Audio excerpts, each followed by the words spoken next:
Module 9, Introduction, representing vectors. Vectors are very important in the physical sciences. Many physical quantities, like velocity and force, are vectors. Vectors carry information about the magnitude and direction of their physical quantity. In this module, we'll look at some common ways of representing vectors in two dimensions. Let's begin by drawing a velocity vector on these coordinate axes. It's going to be a velocity in meters per second, so I'm going to ascribe those units to my axes, and I'll draw a vector like that. To begin with, we'll need to have a way of symbolizing what's being represented is a vector, and I'm going to give this symbol A with the arrow above the A. This denotes to scientists and mathematicians that variable A is a vector quantity, not just some number with a unit. When you see a letter with that arrow above it, a vector has been represented. It carries both magnitude and direction. One way of representing a vector is by its components. So here I could say that vector A had x components. So on the x-axis I went over positive 4 units, so 4 meters per second. And then my y component, I went down 3, so negative 3 meters per second in the y direction. Notice here I've used these angled brackets. Again, that denotes to scientists and mathematicians that what's being represented is not an ordered pair, not just a point, but is instead a vector. So when you see angled brackets, or you see a variable with that arrow above it, recognize what's being denoted is a vector quantity.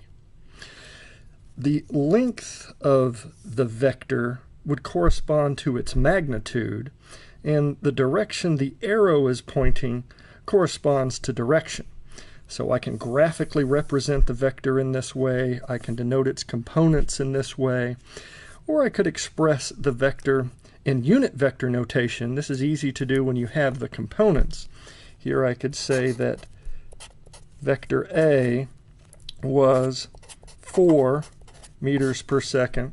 So this is a scalar multiple that I will now take times my unit vector associated with the x direction, I hat, plus a negative 3 meters per second, my scalar multiple, times the unit vector associated with the y direction, j hat.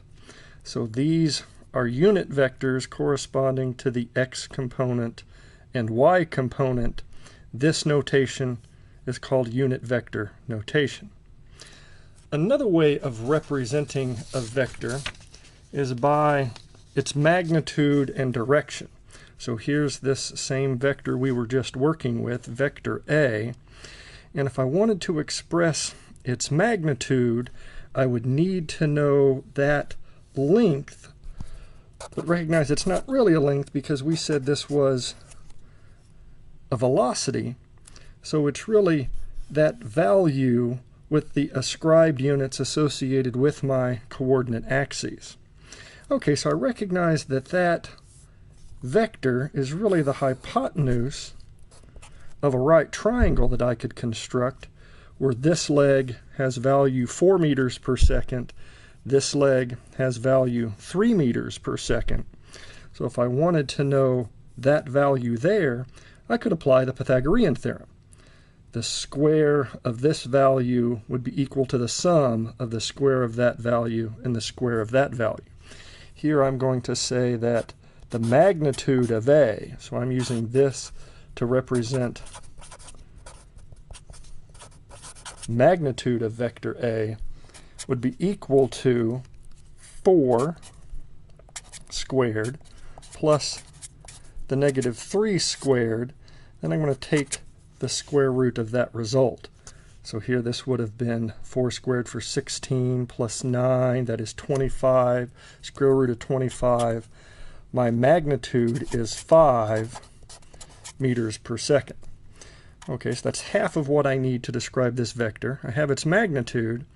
Now I need its direction. And one way of expressing direction is through bearings, like on a compass. Imagine these coordinate axes as points on a compass. Or I could think of this as north, east, south, and west. So I recognize vector A is oriented south of east. That would be one way of expressing its direction. So if I could come up with this angle that I'm going to call phi, I would have a way using these bearings of expressing direction.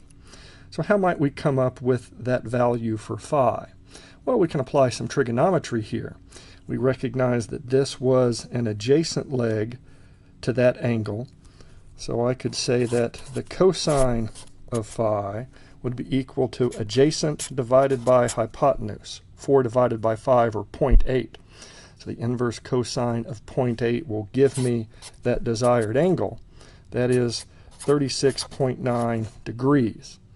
Okay, that's not enough to express direction. I need to incorporate those bearings. This would be 36.9 degrees south of east. Another way of expressing direction is by simply using an angle, so no incorporated bearings. The convention there is that the angle has been swept out beginning at the positive x-axis and moving counterclockwise. So here, if I wanted to know that angle, which I'll call theta, it would be the angle swept out beginning at the positive x-axis, moving counterclockwise until I encounter my vector. If I had moved all the way around the coordinate axis system, that would have been 360 degrees. So if I take 360 minus the 36.9, I could get theta 323.1 degrees. So a couple of ways of expressing direction, using bearings or using just an angle. If just an angle has been reported, the convention is I started at the x-axis, swept out counterclockwise until I encountered my vector. It's important that you have the ability to move between these various ways of representing vectors. If you have its components, can you express the magnitude and direction? If you have magnitude and direction, can you express that vector using unit vector notation? That's what we're asked to do in this problem here. So we have magnitude 305 meters per second. Looks like again we have a velocity vector.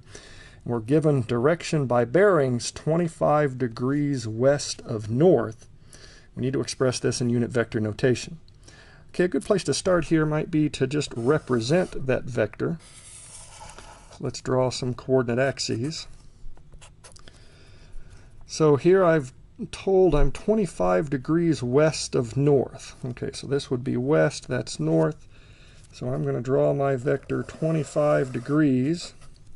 So that angle right there is 25 degrees. I am west of north.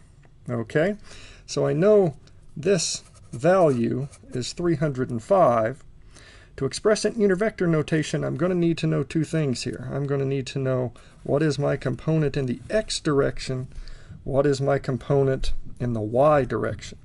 In other words, I need to come up with the values for that leg and that leg of this right triangle that I've constructed.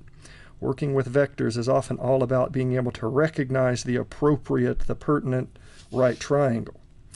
So let's come first with that x component.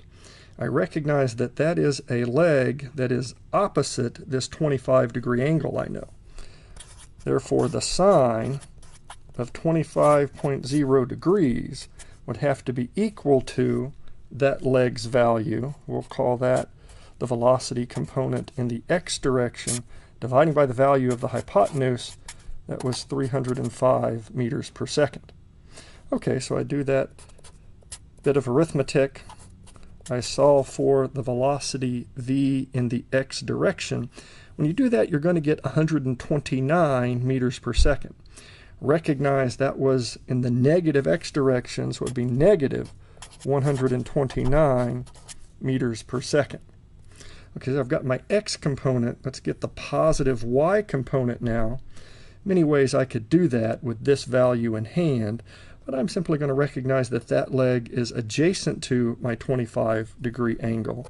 Therefore, the cosine of 25 degrees would have to be equal to my velocity component in the y direction divided by the 305 meters per second.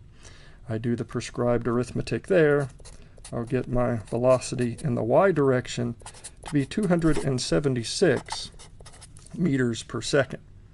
So I've got my component in the x and in the y directions. I can now express this vector that we've called v in unit vector notation. My x scalar multiple, negative 129 meters per second, times I hat, my unit vector in the x direction, plus 276 meters per second times my unit vector in the y direction. Learn to master representing vectors by completing the exercises associated with Module 9.